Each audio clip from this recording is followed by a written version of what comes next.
Hello guys, magandang hapon. Andito naman tayo sa Jerome as your friendly Mirmir user. Meron tayo ngayong i-share. Titignan nyo, nasa labas tayo. Mainit. Dito tayo ngayon sa loob ng Mirmir.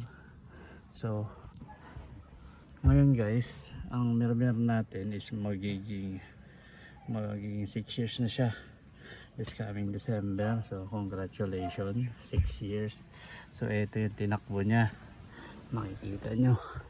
So kung kita nyo, kita ba? Yan, 144,000. Ayan, 144,542 for 6 years yung guys. So ngayon ang problema, malambot na yung shocks, lalambot na pala yung shocks nun. So nagpalit tayo guys, titignan nyo yung pinalit natin. Ayan guys, sorry madumi, galing bukid.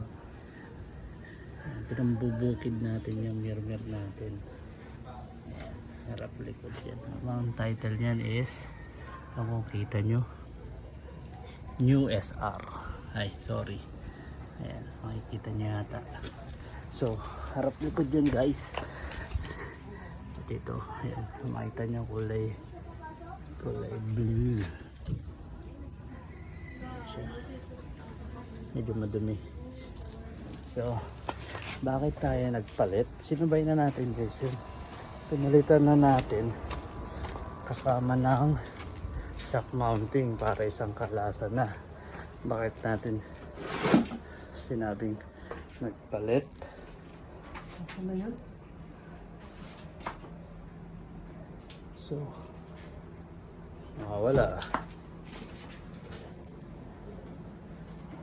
Wait lang guys.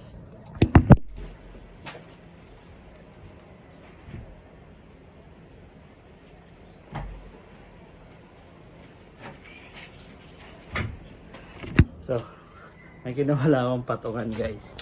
So, ito, papakita ko sa inyo yung araw.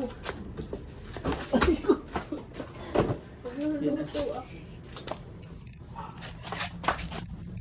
Mamaya ka na magluto.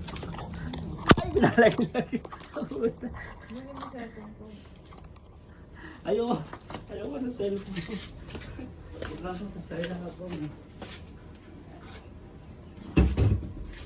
Sorry guys sa matagal.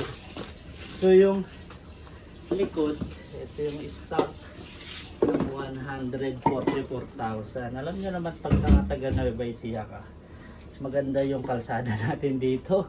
So ito yung stock. Okay, malambot na siya. So ayan. Medyo mabagal na yung pag-angat. Pero pwede pa daw to. Ayan. Ayaw na sumagad. Itong isa, ganun din. Pag piniga mo, hindi mo na kailangan pigay ng matigas. Malambot na siya. Ayan. Ganyan. Same din sa harap. Ang biyahe lang namin palagi is Tandang Sora, Makati. Araw-araw yun. Tapos weekly sa Nueva Ecija. Ayan o. Tingnan nyo guys. Ayaw na umakyat. Sulit na to. Stock sa 143 na tinakbo. Diba? O, tingin nyo guys. Comment nyo nga kung may bibili pa nito. Kahit yung panglikod. Ayan. Oh my goodness. Ayan.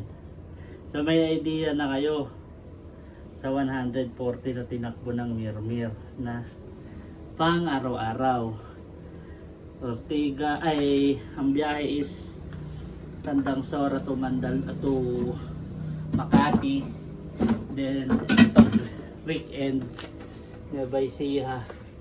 So ito, hindi ko alam guys kung ano pang gagawin dito sa junk shop na ata ito pwede. So, yan guys. Magkaroon lang kayo ng idea sa mga kamirmir. So, ano, thank you for watching. I will share more tips about Mirmir experience.